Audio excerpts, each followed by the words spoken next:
मैं मिलूंगी नहीं बेटा, मुझे तेरे मामा बुला रहे हैं, तो तेरी भाभी आई मिलेगी। ठीक है, मैं तेरी भाभी को बता देती हूँ कि तू आएगी राखी वाले दिन। बहू को बोल देती हूँ कि वो राखी पर अपने मायके पायल के आने की बात चली जाएगी। काजल बहू, काजल बहू।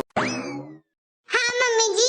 काजल बहू, इस बार राखी पर पायल के आने के बाद चली जाना तुम। क्यों मम्मी जी? ठीक है मम्मी जी, पायल दीदी के आने के बाद चली जाऊंगी। छोटी बहू को भी बोल देती हूँ कि वो भी अपने मायके पायल के आने के बाद ही जाए इस बार। छोटी बहू, छोटी बहू। हाँ मम्मी जी, बुलाया आपने? छोटी बहू, मैं ये कह रही थी कि पायल के आने के बाद ही जाना राखी पर। क्यों मम्मी जी? मेरा मतलब है ठीक है मम्मी जी, चली जाऊंगी। कौन रुकेगा नंद के लिए, मैं तो पहले ही चली जाऊंगी। पैकिंग कर लेती हूँ जाने की। भाभी, भाभी, छोटी भाभी कहाँ हो?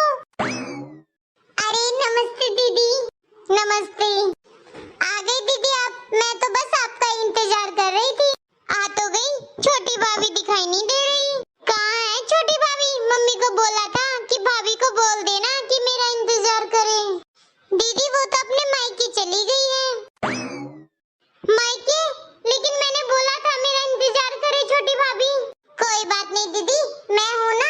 चाहे आप हो, लेकिन मैं तो छोटी भाभी के लिए ही आई थी सुबह सुबह। आना तो मुझे एक दिन पहले था, लेकिन मैं आ नहीं पाई क्योंकि मेरी ननद आकर बैठ गई थी घर पर। अरे दीदी, मम्मी ने मुझे बता दिया था कि आप आने वाले हो, इसलिए मैं नहीं गई अपने मायके। पर लगता है आप मुझे देखकर खुश नहीं हुए हो। अरे बड़ी भाभी, आपको देखकर क्या खुश हूँ? क्या है आपके पास? एक साड़ी भी ढंग की नहीं होती आपके पास देने के लिए तो।